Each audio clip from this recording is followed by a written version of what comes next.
जय हिंद साथियों, स्वागत है आप सभी का आपके अपने परिवार के YouTube चैनल पर। अगर आप चैनल पर नए हैं तो चैनल को लाइक, शेयर और सब्सक्राइब करें और बेल आइकन को प्रेस करें, जिससे आने वाले वीडियो की अपडेट आपको मिलते रहे। तो आज हम बात करने वाले हैं करंट अफेयर के कुछ इंपॉर्टेंट क्वेश्चंस के बारे में। तो चलिए शुरू करते हैं आज के इस वीडियो को। आपका पहला क्वेश्चन है मानसिक स्वास्थ्य को बढ़ावा देने के लिए किस देश में ला लोरेसिया या क्राइंग रूम स्थापित किया गया है। आपके ऑप्शन है स्पेन, अमेरिका, भारत या चीन। तो इसका राइट आंसर होगा स्पेन में। आइए जानते हैं विस्तार से। अभी स्पेन के प्रधानमंत्री पेड्रो सांचेज ने 24 घंटे की आत्महत्या हेल्पलाइन सहित 100 मिलियन यूरो यानी कि 116 मिलियन डॉलर के मानसिक स्वास्थ्य अभियान की घोषणा की है। मैड्रिड ले लोरेसिया या क्राइम रूम का उद्घाटन किया है, जिसका उद्देश्य मानसिक स्वास्थ्य से जुड़ी भावनाओं को दूर करना है। पहला क्वेश्चन, सरकारी आंकड़ों के अनुसार वर्ष 2019 में स्पेन में लगभग 3671 लोगों की आत्महत्या से मौत हुई है। बढ़ते हैं अगले क्वेश्चन की ओर। आपका अगला क्वेश्चन है किस फर्म ने भारतीय नौसेना को लंबी दूरी के समुद्री गश्ती विमान P-81 की आपूर्ति की है। तो इसका राइट आंसर होगा बोइंग फर्म ने। आइए जानते हैं इसके बारे में विस्तार से। अभी भारतीय नौसेना को बोइंग से अपना 11वां P-81 लंबी दूरी का समुद्री गश्ती विमान प्राप्त हुआ है। नौसेना ने बोइंग से 2 बैचों में 12 P-81 के अनुबंध पर हस्ताक्षर किए हैं। रक्षा मंत्री राजनाथ सिंह ने नौसेना कमांडरों के सम्मेलन के दूसरे संस्करण में integrated Andaman road map for Indian navy भी लॉन्च किया है। बढ़ते हैं अगले क्वेश्चन की ओर। आपका अगला क्वेश्चन है एलियम नेगियनम, जो कि अभी हाल ही में सुर्खियों में था, किस भारतीय राज्य या किस केंद्र शासित प्रदेश में खोजा गया है। आपके ऑप्शन है मध्य प्रदेश, उत्तर प्रदेश, उत्तराखंड या राजस्थान। तो इसका राइट आंसर होगा उत्तराखंड में। अभी वर्ष 2019 में उत्तराखंड में खोजे गए पौधे एलियम नेगियम, जो हाल ही में फाइटोकीज पत्रिका में एलियम की एक नई प्रजाति के रूप में पुष्टि की गई है। एलियम वह जीनस है जिसमें वैश्विक स्तर पर 1100 प्रजातियों में प्याज और लहसुन जैसे कई खाद्य पदार्थ शामिल है। इसकी खोज उत्तराखंड के चमोली ज़िले में हुई थी। यहाँ समुद्री तल से 3000 से 4800 मीटर की ऊंचाई पर उगता है। इसका वैज्ञानिक नाम एलियम नेगियम एक खोजकर्ता और एलियम कलेक्टर स्वर्गीय डॉक्टर कुलदीप सिंह नेगी के नाम पर रखा गया है। आपका अगला क्वेश्चन है अक्टूबर 2021 तक T20 अंतर्राष्ट्रीय क्रिकेट में सर्वाधिक विकेट लेने वाला गेंदबाज कौन है। आपके ऑप्शन है शाकिब उल हसन, लसित मलिंगा, ट्रेंट बोल्ट या अश्विन। तो इसका राइट आंसर होगा शाकिब उल हसन। शाकिब उल हसन जो कि एक बांग्लादेश के क्रिकेट खिलाड़ी है। बात करें बांग्लादेश की, तो बांग्लादेश की राजधानी है ढाका और यहाँ की मुद्रा है टका। आइए जानते हैं इसके बारे में विस्तार से। अभी बांग्लादेश के क्रिकेटर शाकिब उल हसन ने लसित मलिंगा के 107 विकेटों के आंकड़े को पार करते हुए T20 अंतर्राष्ट्रीय क्रिकेट में सबसे अधिक विकेट लेने वाले गेंदबाज बन गए हैं। शाकिब उल हसन के नाम 89 T20 इंटरनेशनल मैचों में 108 विकेट है। वह इस प्रारूप में 100 विकेट लेने वाले और 1000 से अधिक रन बनाने वाले एकमात्र क्रिकेटर भी है। इस सूची में तीसरे स्थान पर न्यूजीलैंड की टीम सऊदी है, जिन्होंने 99 विकेट लिए हैं।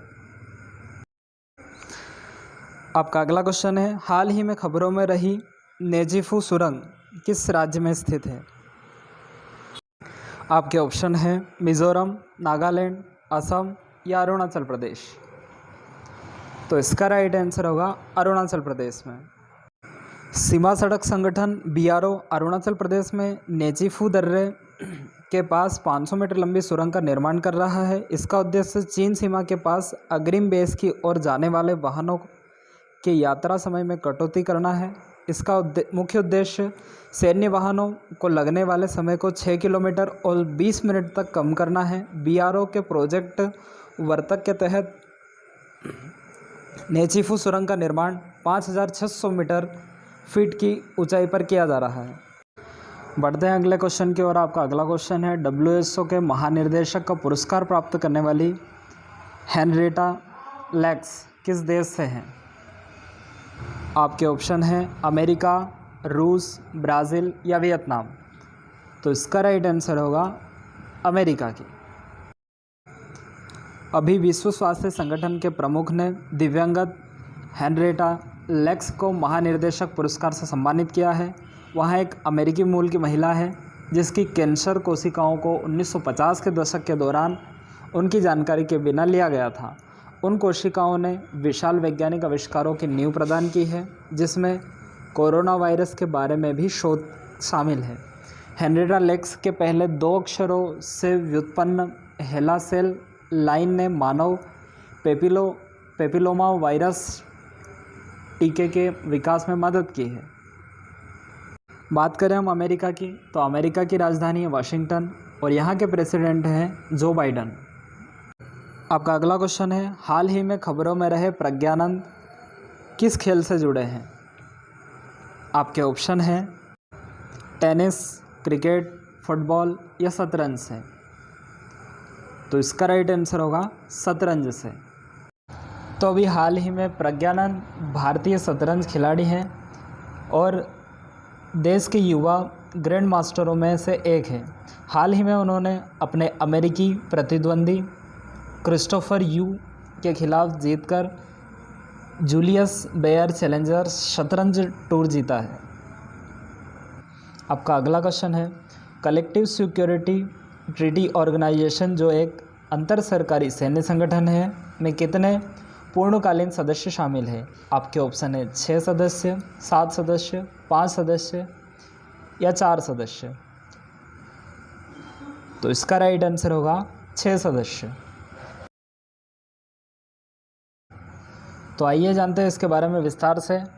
कलेक्टिव सिक्योरिटी ट्रीटी ऑर्गेनाइजेशन यानी कि CSTO 6 पूर्णकालीन सदस्य, जिसमें कि आर्मेनिया, बेलारूस, कजाकिस्तान, किर्गिस्तान, रूस व ताजिकिस्तान है, और 2 गैर सदस्य पर्यवेक्षक राज्यों जैसे कि अफ़गानिस्तान और सर्बिया है का एक अंतर सरकारी सैन्य संगठन है।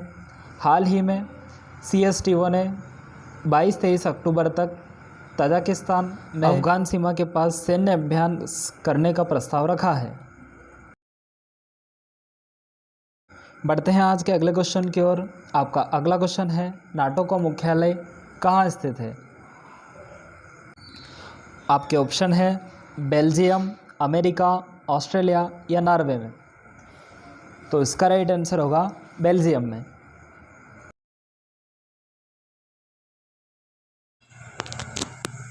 तो आइए जानते हैं इसके बारे में भी विस्तार से। अभी उत्तर अटलांटिक संधि संगठन नाटो 30 सदस्य देशों का एक अंतर सरकारी सैन्य संगठन है, जिसमें से 28 यूरोपीय देश और 2 उत्तरी अमेरिका के देश हैं। नाटो का मुख्यालय ब्रुसेल्स, बेल्जियम में है। हाल ही में रूस ने घोषणा की है कि वह नाटो के लिए अपने मिशन को निलंबित कर रहा है और मॉस्को में नाटो के सैन्य संपर्क और सूचना कार्यालय बंद कर दिए जाएंगे। आपका अगला क्वेश्चन है, ऊर्जा, पर्यावरण और जल परिषद द्वारा किए गए अध्ययन के अनुसार इलेक्ट्रिक कुकिंग में कौन सा राज्य या केंद्र शासित प्रदेश शीर्ष पर रहा है? तो इसका राइट आंसर होगा अभी दिल्ली और तमिलनाडु इसमें शीर्ष पर रहे हैं। अभी ऊर्जा, पर्यावरण और जल परिषद की अध्ययन रिपोर्ट के अनुसार दिल्ली और तमिलनाडु में 17% परिवार किसी न किसी रूप से बिजली से खाना पकाने के साधनों का उपयोग कर रहे हैं। तेलंगाना में यह दर 15% है और केरल के राज्यों में यह दर 12% है। ऊर्जा, पर्यावरण और जल परिषद, जिसे आमतौर पर CEEV कहा जाता है, दिल्ली बेस्ड एक गैर लाभकारी नीति अनुसंधान संस्थान है। बढ़ते हैं अगले क्वेश्चन की ओर। आज का आपका अगला क्वेश्चन है, विदेश मंत्री S जयशंकर ने किस देश में भूदान ग्रोव पट्टिका का अनावरण किया है? आपके ऑप्शन है इजराइल, फ्रांस, जापान या फिलीपींस में। तो इसका राइट आंसर होगा इजराइल में। अभी हमारे विदेश मंत्री एस जयशंकर ने इजराइल देश में भूदान ग्रोव पट्टिका का अनावरण किया है। अभी हमारे विदेश मंत्री ने इजराइल के जेरूसलम फॉरेस्ट में भूदान ग्रोव पट्टिका का अनावरण किया है।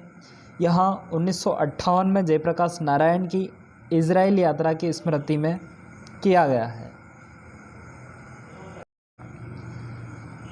आपका अगला क्वेश्चन है, अभी हाल ही में कौन सा देश उष्णकटिबंधीय तूफान कोम्पासू की चपेट में आया है? आपके ऑप्शन है इंडोनेशिया, ओमान, फिलीपींस या श्रीलंका। तो इसका राइट आंसर हो जाएगा फिलीपींस में। कोम्पासू की चपेट में अभी फिलीपींस देश आया है। अभी हाल ही में उष्णकटिबंधीय तूफान कोम्पासू ने फिलीपींस को प्रभावित किया है और इसके कारण कम से कम 19 लोगों की मौत हो गई है। फिलीपींस में 14 अन्य लोगों के लापता होने की खबर है। इसमें हांगकांग और वियतनाम को भी पार किया है और नुकसान पहुंचाया है। बढ़ते हैं अगला क्वेश्चन की ओर। आपका अगला क्वेश्चन है, अभिनेता विलियम शेटनर जो कि अभी अंतरिक्ष में जाने वाले अब तक के सबसे उम्रदराज व्यक्ति बने हैं, ने किस एजेंसी के रॉकेट पर यात्रा की है? तो इस प्रश्न का राइट आंसर होगा ब्लू ओरिजिन। आइए जानते हैं इसके बारे में विस्तार से। अभी हाल ही में अभिनेता विलियम शेटनर ने एक सब ऑर्बिटल ट्रिप पर ब्लू ओरिजिन रॉकेट पर उड़ान भरी है और 90 साल की उम्र में अंतरिक्ष में जाने वाले सबसे उम्रदराज व्यक्ति बन गए हैं। ब्लू ओरिजिन यानी कि अमेरिकी अरबपति व्यवसायी जेफ बेजोस की कंपनी है, ने अपनी दूसरी पर्यटक उड़ान भरी है। शेटनर फुली ऑटोमेटेड न्यू शेपर्ड अंतरिक्ष यान में सवार 4 यात्रियों में एक थे। इन 4 अंतरिक्ष यात्रियों ने अंतरिक्ष की अंतर्राष्ट्रीय स्तर पर मान्यता प्राप्त सीमा से ऊपर की यात्रा की, जिसे कर्मन रेखा के रूप में माना जाता है, जो पृथ्वी से लगभग 100 किलोमीटर ऊपर है। आपका अगला क्वेश्चन है, डॉक्टर एपीजे अब्दुल कलाम प्रेरणा स्थल का उद्घाटन किस शहर में स्थित नौसेना विज्ञान और प्रौद्योगिकी प्रयोगशाला में किया गया है? आपके ऑप्शन हैं विशाखापट्टनम, चेन्नई, कोलकाता या मुंबई में। तो इसका राइट आंसर हो जाएगा विशाखापट्टनम में। अभी हाल ही में भारतीय नौसेना और प्रौद्योगिकी प्रयोगशाला NSTL विशाखापट्टनम में डॉक्टर एपीजे अब्दुल कलाम प्रेरणा स्थल का उद्घाटन किया गया है। इसका उद्घाटन भारत रत्न डॉक्टर एपीजे अब्दुल कलाम की 90वीं जयंती के अवसर पर और आज़ादी का अमृत महोत्सव मनाने के लिए किया गया था। NSTL रक्षा अनुसंधान एवं विकास संगठन DRDO की प्रमुख नौसैनिक अनुसंधान प्रयोगशाला है। बढ़ते हैं अगले क्वेश्चन की ओर। आपका अगला क्वेश्चन है, विश्व दृष्टि दिवस 2021 यानी कि वर्ल्ड साइट डे की थीम क्या है? तो अभी विश्व दृष्टि दिवस 2021 मनाया गया था। इसकी थीम थी लव योर आइज। अभी हाल ही में विश्व दृष्टि दिवस यानी कि प्रतिवर्ष अक्टूबर के दूसरे गुरुवार को मनाया जाता है। इस वर्ष यहाँ 14 अक्टूबर को मनाया गया। यह एक वैश्विक कार्यक्रम है जिसका उद्देश्य अंधेपन और दृष्टि दोषों के बारे में जागरूकता प्रदान करना है। यह मूल रूप से 2000 में लायंस क्लब इंटरनेशनल फाउंडेशन के साइट फर्स्ट कैंपेन द्वारा शुरू किया गया था। बढ़ते हैं अगले क्वेश्चन की ओर। आपका अगला क्वेश्चन है, our future is at hand, let's move forward together 15 अक्टूबर को मनाया गया था। इस विशेष दिवस की थीम क्या थी? तो इस दिवस की थीम थी ग्लोबल हैंड वॉशिंग डे।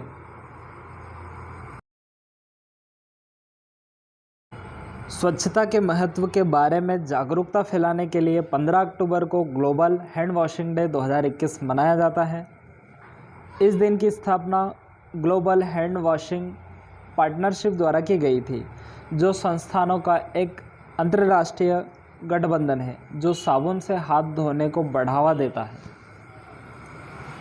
अगला क्वेश्चन है, हाल ही में खबरों में रही सेला सुरंग भारत के किस राज्य में स्थित है? तो इस प्रश्न के ऑप्शन है आपके option A Arunachal Pradesh, option B Meghalaya, option C Mizoram या ऑप्शन डी असम। तो इस प्रश्न का राइट आंसर होगा आपका ऑप्शन ए अरुणाचल प्रदेश। अभी रक्षा मंत्री राजनाथ सिंह ने हाल ही में अरुणाचल प्रदेश में मेला सुरंग के अंतिम सफल विस्फोट में वर्चुअल भाग लिया। इस सुरंग का निर्माण जून 2022 तक पूरा होने की उम्मीद है।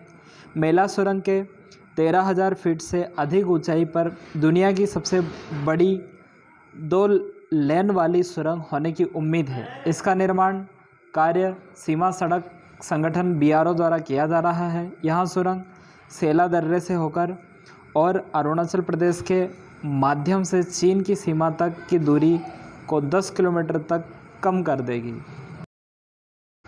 तो आज के करंट अफेयर के क्वेश्चन यहीं समाप्त होते हैं। मिलते हैं अगले वीडियो में, तब तक के लिए जय हिंद।